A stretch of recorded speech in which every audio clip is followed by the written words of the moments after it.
Baik,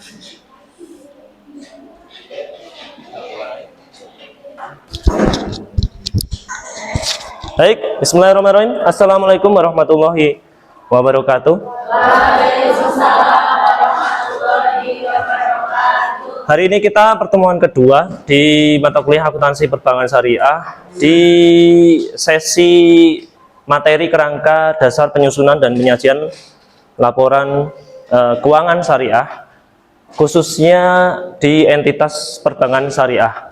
Nah, sebelum kita masuk ke slide berikutnya, saya ingin mengulang, mungkin merefresh dari teman-teman akuntansi di sini yang akan mempelajari akuntansi perbankan syariah, khususnya di materi kerangka dasar penyusunan dan penyajian laporan keuangan syariah. Saya ingin tanya kepada teman-teman, laporan keuangan baik di Korven maupun di syariah, setidaknya yang Anda tahu apa isinya laporan keuangannya? Yang pertama ada laporan neraca, kemudian ada laba rugi, kemudian apalagi arus kas, apalagi yang Anda tahu? Perubahan modal, ya. Sebenarnya ada lebih banyak laporan lagi yang ada di laporan keuangan yang ada di perbankan selain yang Anda sebutkan tadi. Tapi setidaknya yang paling wajib Anda ketahui atau yang familiar biasanya neraca, laporan laba rugi, perubahan modal, arus kas, ya. Kalau Anda nanti belajar atau membaca lebih detail laporan keuangan yang ada di bank syariah atau di bank konvensional, sebenarnya ada banyak macam-macam laporan. Nanti akan saya tunjukkan setelah slide materi ini terakhir, contoh laporan yang ada di bank syariah, laporan keuangannya, kemudian macamnya itu apa saja, kemudian bentuk neracanya seperti apa, laporan laba ruginya seperti apa, akan saya tunjukkan setelah slide atau materi ini selesai. Baik, kita masuk ke slide kedua. Tujuan dan peran KDPP-LKS, kerangka dasar penyusunan dan penyajian laporan keuangan syariah, itu apa saja sih Pak?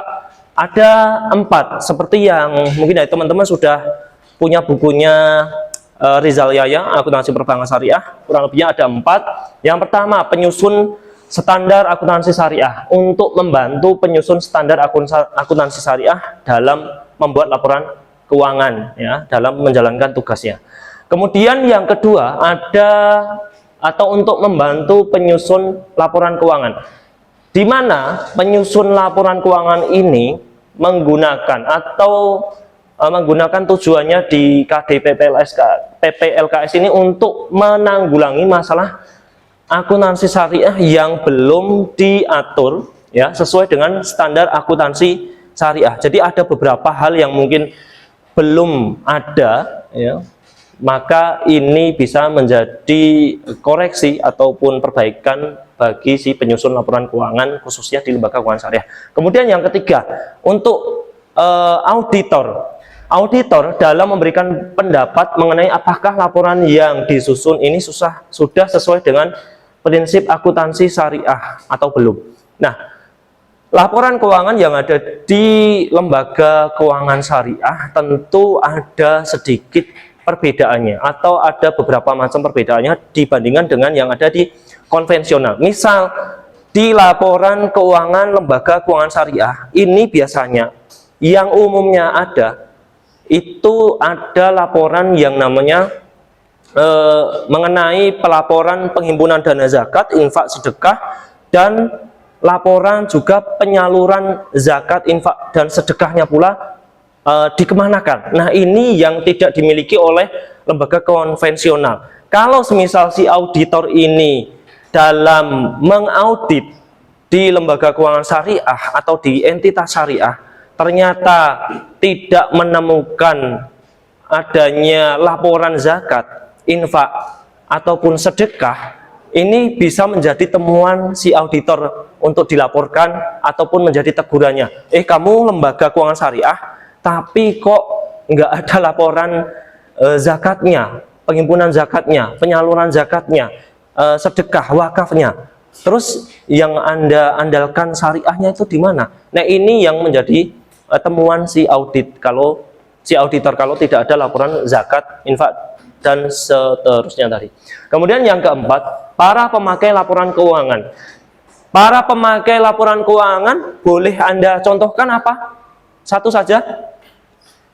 Pemakai laporan keuangan itu siapa? Misalnya, investor. Nah, investor dalam memutuskan keputusannya mau menanam saham atau enggak, biasanya tidak serta-merta langsung tiba-tiba saya pengen beli sahamnya Bank Syariah X ya, tanpa mengetahui dalamnya seperti apa. Nah, ini kesalahan yang fatal bagi investor kalau tidak mengetahui laporan keuangan dari lembaga ataupun bank yang akan kita tanam sahamnya. Maka yang perlu diperhatikan oleh investor biasanya sebelum menanamkan sahamnya akan melihat laporan keuangannya, dilihat neracanya, asetnya berapa, kemudian utangnya berapa, modalnya berapa.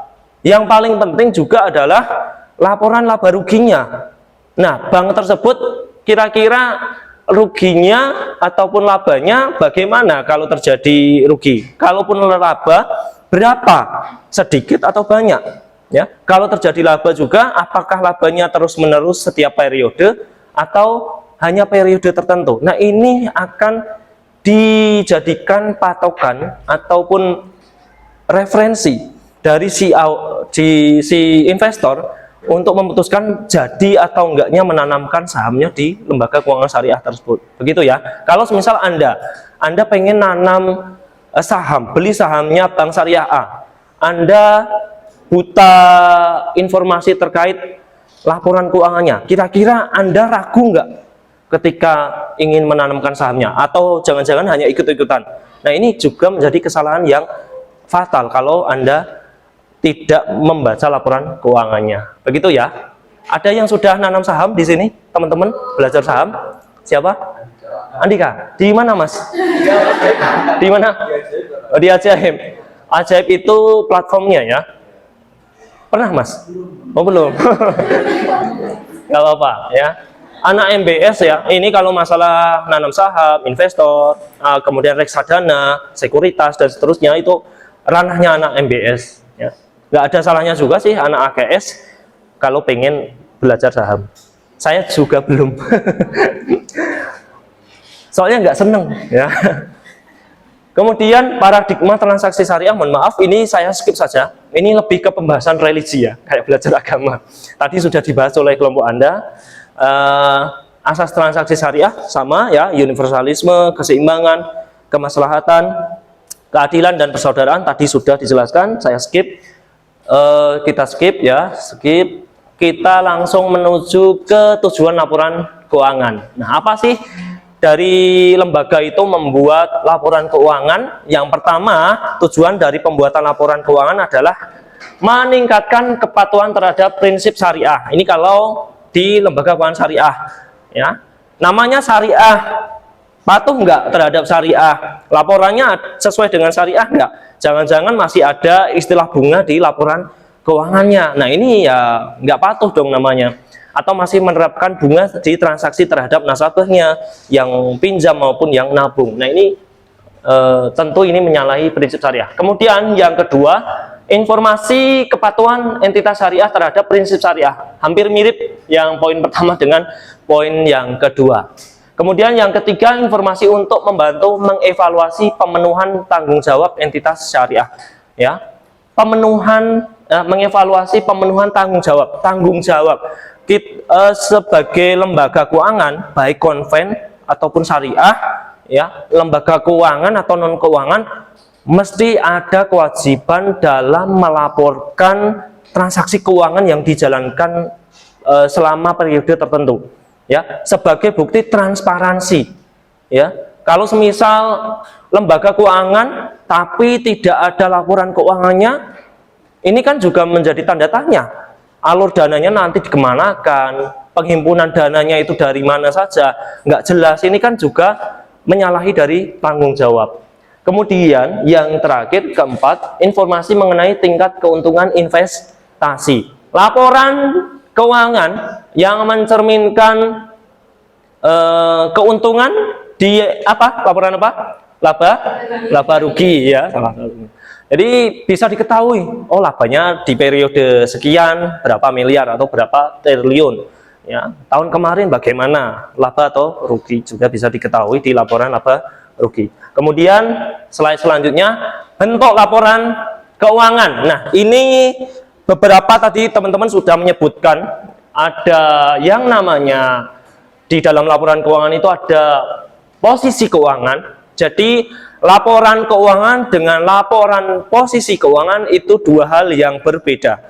Kalau laporan keuangan berisi macam-macam, ada neraca, ada laba rugi, perubahan modal, arus kas, kemudian macam-macam, dana zakat, penyaluran zakat kalau di syariah. Nah, yang pertama di sini ada posisi keuangan di lembaga syariah dalam bentuk neraca. Jelas ya. Kalau neraca itu bahasa lainnya adalah posisi keuangan. Kemudian yang kedua, informasi mengenai kinerja, performance, ya. Hasil kerjanya selama satu periode itu menghasilkan apa? Laba atau rugi? Ya, ini disajikan dalam bentuk laporan laba rugi. Kemudian yang ketiga, informasi perubahan posisi keuangan. Nah, dalam bentuk laporan perubahan ekuitas atau perubahan modal. Oh, saldo. Oh, modal awal tahun sekian, di akhir tahun sekian, di tahun kemarin awal tahunnya sekian, akhir tahunnya sekian. Nah, ini disajikan dalam bentuk laporan perubahan modal. Turun enggak atau naik ya, atau masih tetap sama. Kemudian yang tidak dimiliki oleh lembaga keuangan konven, di sini yang di poin 4, informasi lain seperti laporan penjelasan tentang pemenuhan fungsi sosial entitas syariah. Misalnya tadi laporan penghimpunan zakat, kemudian wakaf, infak, ya. Kalau di konven mungkin ada dalam bentuk nama yang lain. Misal laporan untuk kemanusiaan. Kalau misal ada di daerah yang lain terjadi bencana, biasanya kan ada sumbangan dari lembaga-lembaga perbankan ataupun lembaga-lembaga swasta yang lain juga ikut membantu. Nah, ini di Bank Syariah juga ada ya, spesifiknya bisa bentuk zakat, infak, sedekah ataupun kegiatan kemanusiaan yang lain. Yang kelima atau yang terakhir, catatan dan schedule tambahan. Jadi tambahan-tambahan yang lain yang sekiranya selain yang poin A, B, dan C. Sampai di sini jelas? Ya. Saya lanjut ke slide berikutnya. Kemudian kita masuk ke asumsi dasar dari penyusunan laporan keuangan syariah. Asumsi dasar ada dua, ada dasar akrual dan kelangsungan usaha. Yang akrual bagaimana, Pak? Akrual itu bisa dijelaskan di slide ini, pengaruh transaksi dan peristiwa, ya, peristiwa lain diakui pada saat kejadian. Ya, dan bukan pada saat kas atau setara kas diterima atau dibayar, dan diungkapkan dalam catatan akuntansi serta dilaporkan dalam laporan keuangan pada periode yang bersangkutan. Kalau Anda memahami dari kalimat terkait dasar akrual ini, Anda bisa mencontohkan poin atau transaksi apa yang bisa digolongkan sebagai dasar atau transaksi akrual ini. Anda belajar akuntansi hampir 3 semester ini, satu saja contoh apa dari memahami kalimat ini, transaksi akrual. Salah nggak apa-apa? Apa Mas Bagus? Nggak apa-apa, salah nggak apa-apa. Mas Dika ya? Mas Dika bagaimana? Setiawan? Yang perempuan silakan, salah nggak apa-apa. Contoh transaksi akrual, satu saja yang sering Anda gunakan ketika di belajar akuntansi, sudah nggak asing lagi. Transaksi apa? Apa? Masuk kredit sih. Anda pahami dulu lah ini kalimatnya. Coba. Pengaruh transaksi dan peristiwa lain diakui pada saat kejadian dan bukan pada saat kas atau setara kas diterima atau dibayar. dan diungkapkan dalam catatan akuntansi serta dilaporkan dalam laporan keuangan pada periode yang bersangkutan saat ini. Contohnya apa? Apa lah? Bisa Mas, tapi kurang ini ya, masih kurang kejauhan lah ya. Apa? Piutang. Piutang kan ibaratnya gini ya, saya memberikan pinjaman kepada Mas Setiawan, tapi Mas Setiawan ini langsung membayar saat ini enggak kan, katakanlah 1 bulan depan lah, tapi di catatan laporan keuangan di akuntansi saya tulis piutang sebagai punya saya kan, saya akuin, maka ada tulisannya piutang. Begitu. Ada lagi mungkin teman-teman, tadi Mas Dika mencontohkan investasi,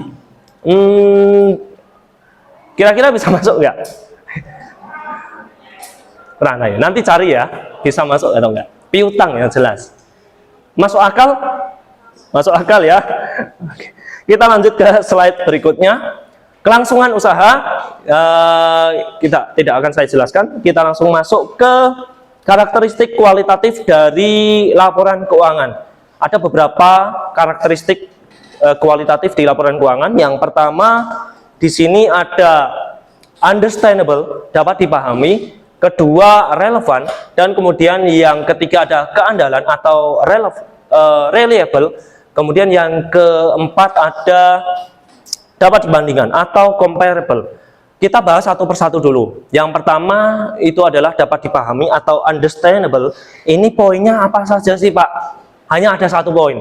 Kemudian informasi untuk segera dapat dipahami oleh pemakai. Jadi laporan keuangan itu karakteristiknya yang pertama mudah dipahami. Bisa dipahami oleh orang awam yang bukan pekerja ataupun bukan bagian dari entitas dari perusahaan. Jadi laporan keuangan biasanya kalau teman-teman dulu ataupun saat ini masih sering membaca media massa dalam bentuk koran, biasanya di awal tahun itu akan disajikan dari perusahaan-perusahaan itu akan berlomba-lomba menyajikan laporan keuangannya. Biasanya dalam bentuk neraca, laporan laba rugi yang paling sering. Nah, ini biasanya tulisan-tulisannya itu hal-hal yang mudah dipahami oleh orang awam. Oh, ini asetnya totalnya sekian, kemudian total utangnya sekian, ekuitasnya atau modalnya sekian, kemudian untuk modal laba ruginya kalau terjadi laba, oh sekian. Jadi biasanya sudah jelas dan ada tulisan-tulisan yang sekiranya mungkin yang kurang bisa dipahami akan dibuat sedemikian rupa agar masyarakat awam itu bisa memahaminya. Nah, teman-teman sudah pernah membaca laporan keuangan di media massa ataupun di internet? Pernah? Pernah ya? Bingung nggak? Bingung. Mungkin kalau di internet ataupun di websitenya agak bingung, tapi kalau di koran biasanya akan lebih mudah dipahami. Kemudian yang kedua, karakteristiknya relevan, mempengaruhi keputusan ekonomi pemakai. Jelas ya, mempengaruhi apakah mau menanamkan sahamnya atau tidak dengan melihat dari berbagai laporan keuangan yang ada di perusahaan. Kemudian yang kedua, membantu mengevaluasi peristiwa masa lalu, masa kini, dan masa depan. Jelas, menegaskan atau mengoreksi hasil evaluasi di masa yang akan, ya, di masa lalu. Dari 2 karakteristik ini, masih ada yang ditanyakan, teman-teman? Cukup? Lanjut ya. Yang ketiga ada karakteristik keandalan atau reliable, bebas dari pengertian yang menyesatkan, kesalahan material, dan dapat diandalkan pemakainya sebagai penyajian yang tulus ataupun jujur. Nah, laporan keuangan yang disajikan oleh perusahaan kepada masyarakat atau kepada pihak publik ini harus memenuhi keandalan, harus jujur, tidak menyesatkan. Ya, misalnya perusahaan tersebut labanya 20 miliar, tapi dilaporkan menjadi 50 miliar. Nah, ini kan juga tidak jujur. Kemudian aslinya rugi tapi dikatakan untung. Nah, bagaimana Pak kalau saya pernah mendengar ada perusahaan itu ketika membuat laporan keuangan mempunyai dua versi ataupun lebih.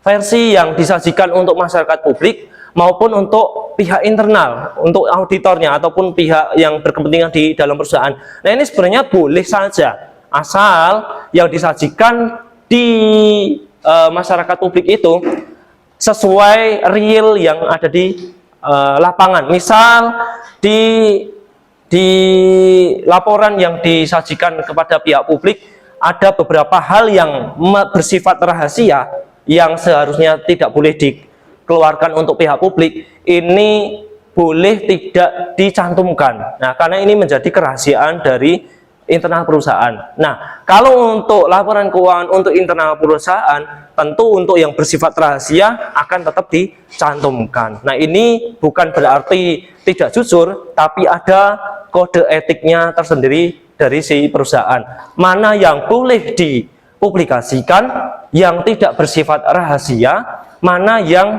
boleh dipublikasikan, begitu ya, teman-teman. Kemudian untuk yang keempat, dapat dibandingkan atau comparable. Jadi laporan keuangan dari suatu perusahaan ini pembandingan berupa pengukuran dan penyajian dampak keuangan dari transaksi dan peristiwa lain yang serupa antar periode perusahaan syariah yang sama untuk entitas syariah yang berbeda atau dengan perusahaan yang lain. Misal di Indonesia ada berbagai macam bank syariah A, B, C, dan E. Laporan keuangannya tentu dari tiap masing bank syariah berbeda-beda. Asetnya yang satu besar, yang satu kecil, yang satu sedang. Kemudian labanya yang satu lumayan tinggi, yang satu sangat besar, yang satu mungkin malah tidak mencatatkan laba. Dan kemudian juga bisa dibandingkan dengan entitas lain, misalnya bank syariah dibandingkan dengan bank konvensional atau dengan perusahaan non-bank. Ini juga termasuk poin dari karakteristik dapat dibandingkan atau comparable, begitu. Cukup? Pulang? Nanti ya, masih. Kemudian kendala relevan dan keandalan. Ini saya skip, insya Allah sudah cukup jelas. Kemudian yang perlu saya sampaikan juga unsur-unsur laporan dari keuangan. Tadi sudah sempat kita bahas yang ada di laporan keuangan itu apa saja sih, neraca, laba rugi, dan seterusnya. Nah, kita bahas lagi. Komponen laporan keuangan yang mencerminkan kegiatan komersil, kegiatan bisnisnya ya, di lembaga keuangan syariah. Terdiri dari apa, Pak? Laporan keuangan, kemudian laporan laba rugi, laporan arus kas, serta laporan perubahan modal. Nah, ini digolongkan dalam kegiatan bisnis ataupun komersilnya. Kemudian komponen yang selanjutnya, laporan keuangan yang mencerminkan kegiatan sosial. Nah, baik di konven syariah sebenarnya ada, tapi yang membedakan kalau di syariah ini ada laporan terkait sumber dan penggunaan dana zakat, infak, sedekah, kemudian wakaf, dan seterusnya, serta laporan sumber dan penggunaan dana kebajikan. Dana kebajikan itu apa sih, Pak? Dana kebajikan misalnya bank itu mengeluarkan sejumlah dana untuk membantu katakanlah kaum duafa, fakir miskin, dan seterusnya. Katakanlah mereka ingin membuat usaha dan bank itu tidak mengharapkan dana bantuan tersebut yang dibagikan pada fakir miskin, duafa untuk kegiatan usahanya, tidak mengharapkan dana tersebut dikembalikan kepada bank. Nah, ini disebut dengan dana kebajikan, begitu. Kemudian komponen selanjutnya, komponen keuangan lainnya yang mencerminkan kegiatan tanggung jawab khusus entitas syariah tersebut. Misalnya apa, Pak?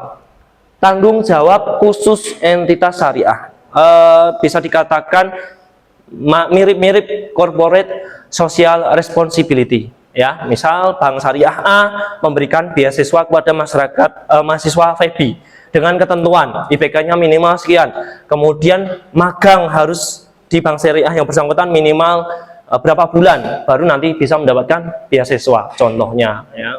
Atau Anda bisa memberikan contoh yang lainnya. Cukup jelas? Cukup ya. Kemudian kita bahas dulu yang pertama, neraca ataupun laporan posisi keuangan, ya. Yang penjelasan yang pertama, laporan posisi keuangan ini nama lain dari neraca. Kemudian menggambarkan dampak keuangan dari transaksi dan peristiwa lain yang diklasifikasikan, digolongkan, dikelompokkan ke dalam beberapa kelompok. Misal dalam neraca isinya aset. Aset itu isinya apa saja sih Pak? Kas, piutang, kemudian penempatan dana di pihak perusahaan lain atau di bank lain. Kemudian ada liabilitas atau kewajiban. Utangnya apa saja? Utang terhadap nasabah, ya. Utang terhadap nasabah, masa ada sih Pak? Bank utang terhadap nasabah ada. Anda nabung di bank, itu uang Anda. Itu bukan uang bank kan? Bank kan mengelola dana Anda. Berarti bank posisinya sebagai peminjam atau pengutang dari dana Anda. Nah, ini yang disebut dengan liabilitas. Kemudian modal, yang modal awal, modal akhir berapa. Kemudian yang selanjutnya ada unsur-unsur yang terdapat pada posisi keuangan. Ya, tadi sudah saya jelaskan. Ya, ada aset, isinya apa? Kewajiban, dana sirkah temporer. Ya, dana sirkah temporer adalah penempatan dari bank. Misalnya pemberian pinjaman kepada nasabah dalam bentuk mudharabah dan musyarakah. Itu kan namanya dana sirkah temporer. Bank membantu atau memberikan utang kepada nasabah. Dana tersebut diputarkan nasabah untuk kegiatan usaha. Nanti ada bagi hasilnya. Banknya dapat berapa persen, nasabah dapat berapa persen. Nah, itu yang disebut dengan dana sirkah temporer. Ya. Laba rugi jelas ya, isinya pendapatan, beban, ya. Kemudian perubahan ekuitas, ya, isinya beberapa hal. Saya kasih contoh realnya saja biar Anda teman-teman di sini nggak ngantuk ya. Masa Pak Fitrianto ngomong kayak gitu, bener nggak sih isinya kayak gitu? Ya, kita lihat dulu ya. Saya kasih contoh langsung di sini.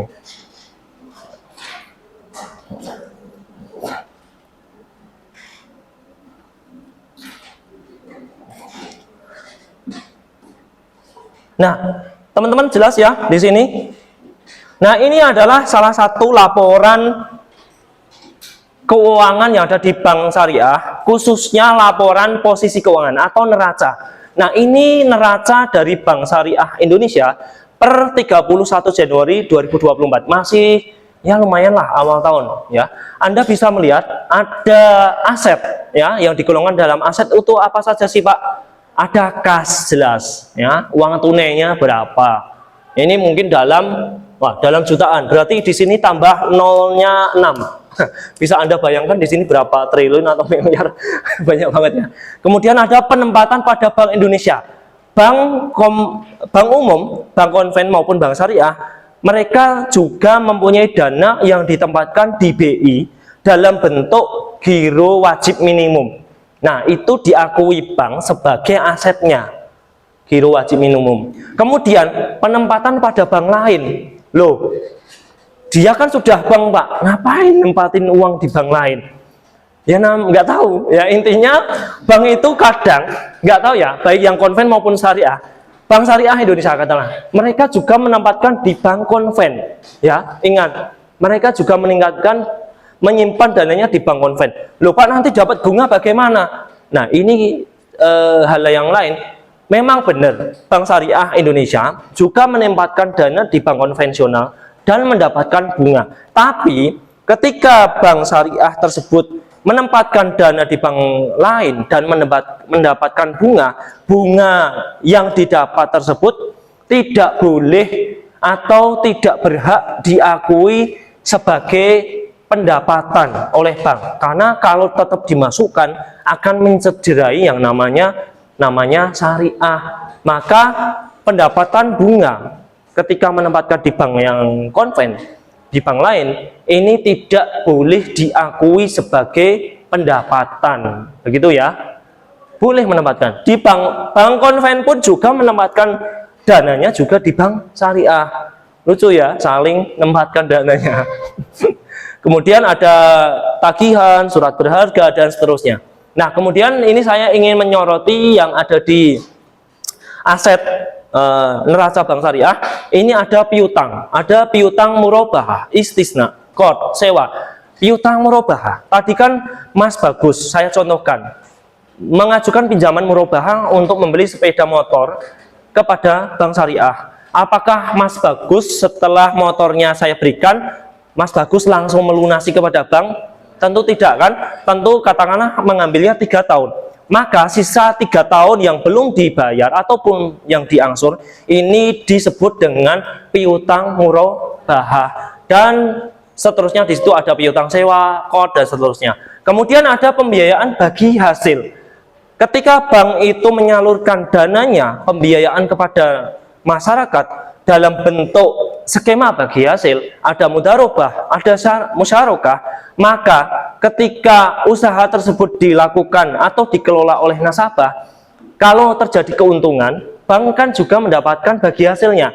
Ya, ketika nasabah tersebut mendapatkan keuntungan, pembagiannya sesuai yang sudah disepakati di awal, maka ini baik mudharabah maupun musyarakah, ya,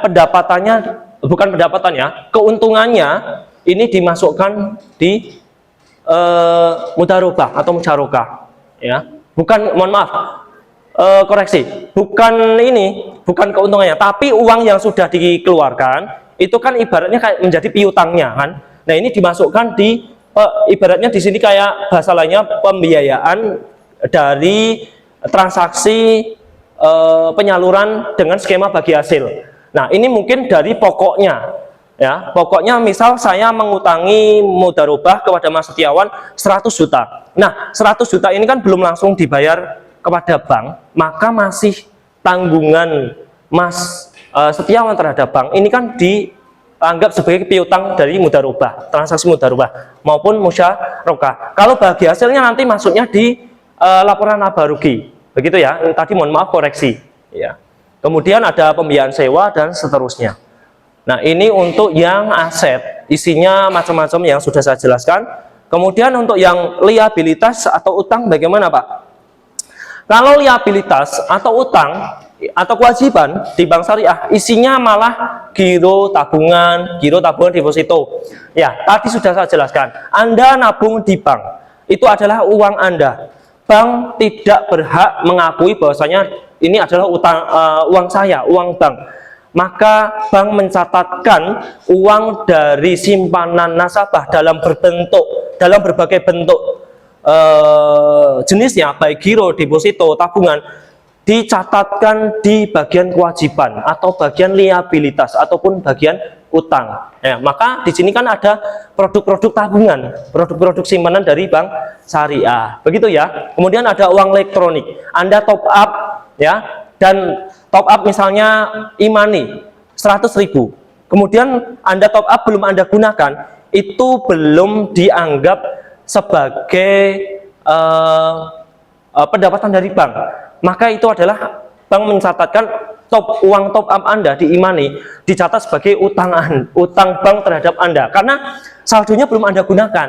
Kalau sudah Anda gunakan, ini beda ceritanya, begitu ya. Ya. Kemudian ini liabilitas, ada bla bla bla bla, Anda nanti bisa baca sendiri. Ada istilah-istilah mungkin yang masih asing bagi Anda. Kemudian di sini ada modal dasar dan seterusnya. Begitu. Ini benar ya, fakta neraca dari Bank Syariah. Ini neraca. Kalau laporan laba rugi bagaimana Pak? Tadi kan isinya pendapatan dan beban. Apakah benar isinya? Ya, kita lihat.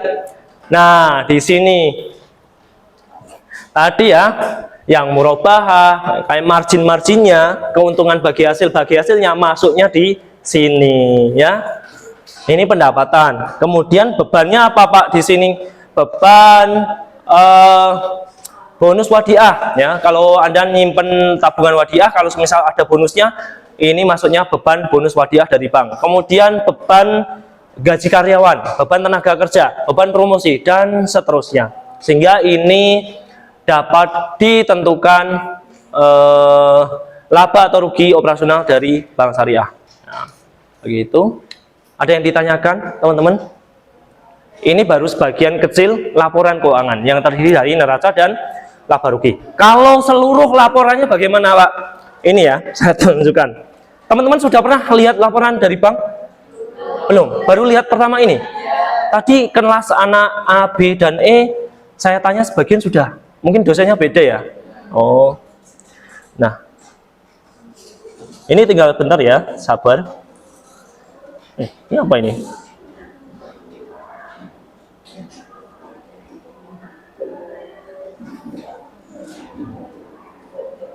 Wah,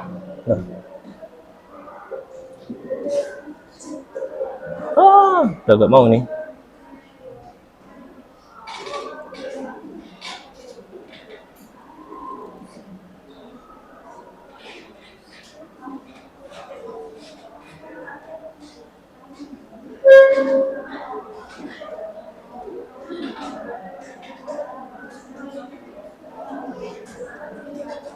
Nah, ini laporan keuangan seluruhnya.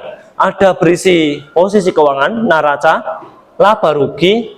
Kemudian ini ada laporan-laporan yang mungkin masih asing bagi Anda, komitmen dan kontingensi. Kemudian ada laporan rasio keuangan. Kemudian di sini ada laporan perhitungan kewajiban penyediaan modal. Kemudian di sini yang membedakan dengan bank konvensional adalah, nah, Anda bisa melihat laporan sumber dan penyaluran dana zakat dan wakaf. Nah, ini yang membedakan antara laporan keuangan di entitas syariah dengan yang ada di konvensional. Nggak punya kayak gini. Kemudian di sini ada arus kas dan seterusnya. Jadi teman-teman kalau membayangkan laporan keuangan hanya ada 3 atau 4, salah ya. Ternyata banyak banget di sini. Nah, kayak ini.